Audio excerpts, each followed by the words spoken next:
Hey guys, Sean here. Welcome to the F1 Word and to the preview for the 2024 Austrian Grand Prix, race 2 of a triple header and the third sprint weekend of the season. Now I know sprints are divisive, but they do tend to work really well at the Red Bull Ring in fairness, and generally speaking it's a really good track as well, so hopefully there'll be plenty of action to enjoy across the weekend, hopefully. But anyway, last time out F1 was in Spain for, funnily enough, the Spanish Grand Prix where Max Verstappen took his 7th win of the year, but now it is on to Austria for round 11 of the 2024 season. A lap of the Red Bull Ring is 4.318 kilometres long. That is just over 2.68 miles if that's your thing, and is made up of just 10 corners with 71 racing laps scheduled for Sunday and 24 laps for Saturday's sprint. And the race lap record, by the way, is held by Carlos Sainz, who posted a 1:05.619 back in 2020. There will be 3 DRS zones in action to help drivers get some moves done across the weekend, each of them with their own detection points. The first zone runs down that long straight between turn 1 and what is officially turn 3, don't get me started. The second zone is just after that corner and runs to turn 4 with the final zone down the start-finish straight as you'd expect. Now the layout remains the same as it has for a long time, but there has been an important change well worth noting. As I'm sure many of you will remember last year in Austria, the phrase of the weekend was very much track limits, with the FIA saying they investigated over 1,200 potential track limits infringements, which resulted in 83 violations and 20 penalties were also handed out, Esteban Ocon getting quite a few. All of that led to calls for gravel to be installed at the final couple of corners at least, and the FIA renewing their recommendation to the circuit to add gravel traps to the exit of turns 9 and 10. The circuit bosses fell short of installing full gravel traps for this year's event, but they have added a 2.5 metre wide section of gravel to the edges of the final 2 corners, and the gravel has also been moved even closer to the exit of turn 4, so hopefully that resolves the track limit issues at those 2 corners. They could still be an issue elsewhere though, and this weekend AI technology will also be used to try and tackle track limits across the weekend. On the subject, I suppose, of last year, like much of 2023, it was all about Max Verstappen, who took P1 in the sprint shootout and the sprint race, as well as pole position and victory in the race on Sunday. He was joined on the podium by Charles Leclerc and teammate Sergio Perez. And Max Verstappen has started each of the last 4 races at the circuit, including Austrian and Styrian Grand Prix from pole position. That means if he takes pole on Saturday, it will be 5 pole positions in a row at the Red Bull Ring for the Dutchman. And you don't need me to tell you that as well as being Sebastian Vettel's old race number, 5 is also the number of dry tyre compounds in the Pirelli range, which can mean only one thing. Oh yes, that is right, it is tyre talk time once again. The compounds available for this one then are the softest in the Pirelli range, and so they are the hard C3, the medium C4 and the soft C5. The reason for the softest nomination is that this track is not all that demanding on tyres in terms of wear, despite the fact the surface is old and as a result very abrasive. Pirelli explaining that the lateral forces the tyres are put through are actually lower than the average for the season. That said, tyre degradation can be high around the Red Bull Ring due to the high-speed corners, so it's very possible we will see a multi-stop race on Sunday, a 2-stopper, seen as the quickest strategy around the Austrian circuit, and keeping tyre temperatures under control will be critical as well. Last year's winning strategy was actually a 3-stopper, with Max Verstappen starting on the mediums before changing to the hards on lap 24, switching back to the mediums on lap 49 and then to the softs on lap 69. However, that final stop was to enable him to go for fastest lap, which he got, so it was really a 2-stopper in terms of strategy. And the final few things on strategy, the total pit lane loss time last year was largely between 21 and 23 seconds. The safety car does like to make the odd appearance at the Red Bull Ring, with all but one race since 2020 featuring at least one full safety car period. And of course, the weather could easily play its part too, and there is rain around across the weekend. And as usual, the latest forecast, which is as of Thursday morning this time around, is on screen for you now. And your schedule for this one is, in terms of timing, pretty much the same as last week, but obviously the format is different due to the sprint. So the one and only practice session gets the weekend underway on Friday at 11:30 a.m. BST, and sprint qualifying takes place on Friday afternoon, and that is from 3:30 p.m. Saturday's action starts with a sprint race at 11 a.m. with Grand Prix qualifying underway from 3 p.m. And it is lights out for the actual race on Sunday at 2 p.m. and once again that is in UK time. Now, usually at this point in the video, I'd run through 2 or 3 of the news stories that have been floating around. However, at time of recording, so Wednesday afternoon, it's been fairly quiet in terms of news, with most sites full of talk about Spain, team quotes and speculation. So for this week, I thought for a change, I'd run through 3 talking points to keep an eye on over the Austrian Grand Prix weekend, with a caveat that there is a very good chance there will be a huge breaking news story that drops about 30 seconds after the video is uploaded or just after it goes out. That will be just about my luck.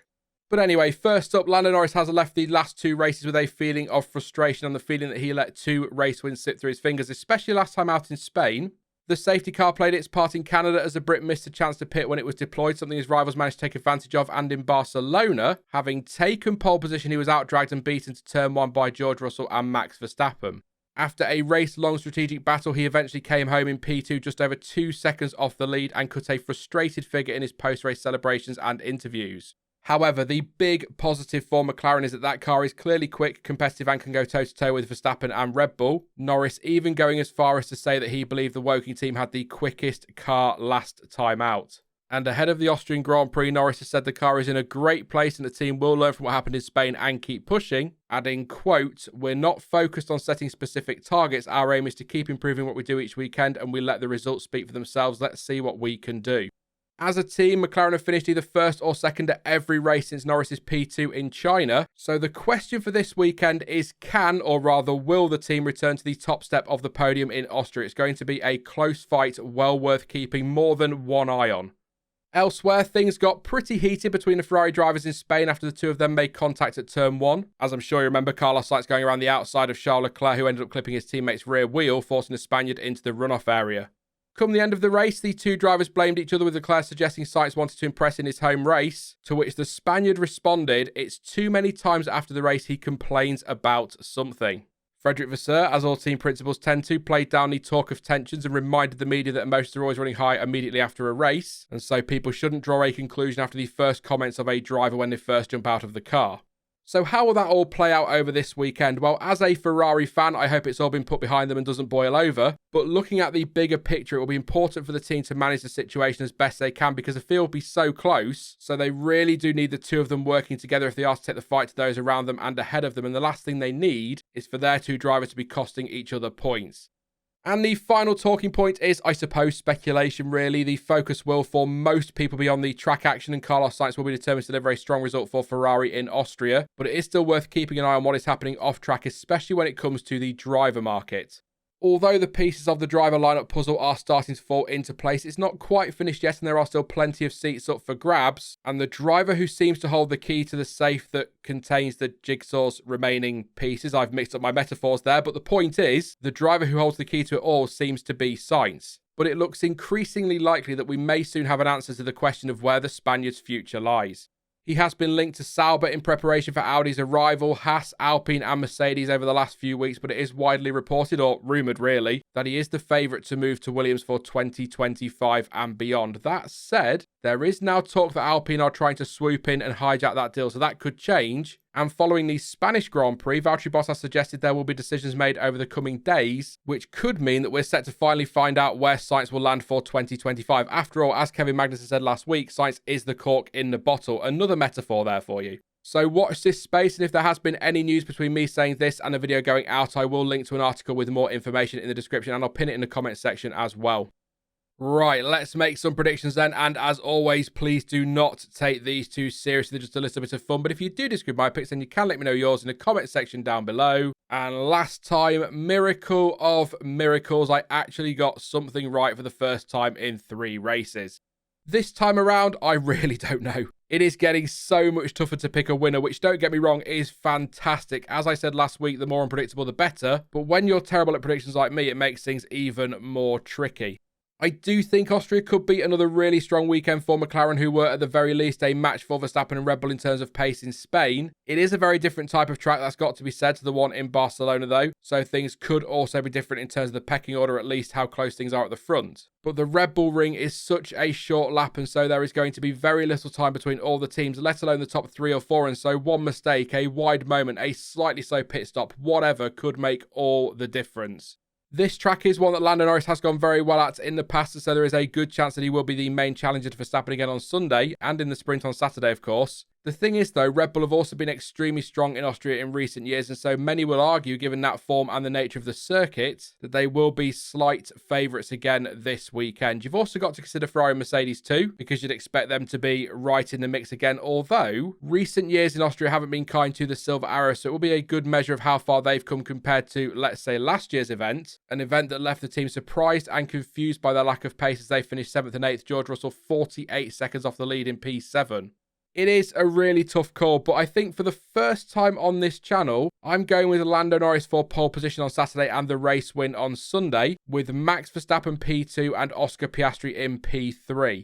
As for the sprint, I'll mix it up a little bit and actually say that Verstappen takes P1 in Friday quali and wins the sprint race ahead of Lando Norris and Charles Leclerc. Why Leclerc, I hear you cry? Well, because it would be typical of Ferrari to take a top 3 finish in the sprint and give me hope of a great result and then have a shockingly bad Sunday. In terms of some bolder picks, I want to believe that Alpine's recent form has been genuine, and so I will go with points for Pierre Gasly again on Sunday. I'll say that Logan Sargeant just manages to squeeze into Q2 on Saturday on a track that on paper should suit Williams more than Barcelona did. And my final bold prediction for that very reason is that Alex Albon will pinch P10 in Sunday's race. That is it then for the Austrian Grand Prix preview, but don't forget you can let me know your thoughts and your predictions ahead of the weekend in the comments section down below. Now, all being well, I will be back with the qualifying watch-along on Saturday afternoon, and I'll be live again on Sunday for some race reaction with Stuart, assuming I've managed to fix the Discord issues, of course. In the meantime, though, if you did enjoy this one, then please do leave a like, as it really does help the channel out, and consider subscribing so you don't miss out on any future videos or streams. But as ever, thank you for watching. I've been Sean, this has been the F1 Word, and until next time, goodbye.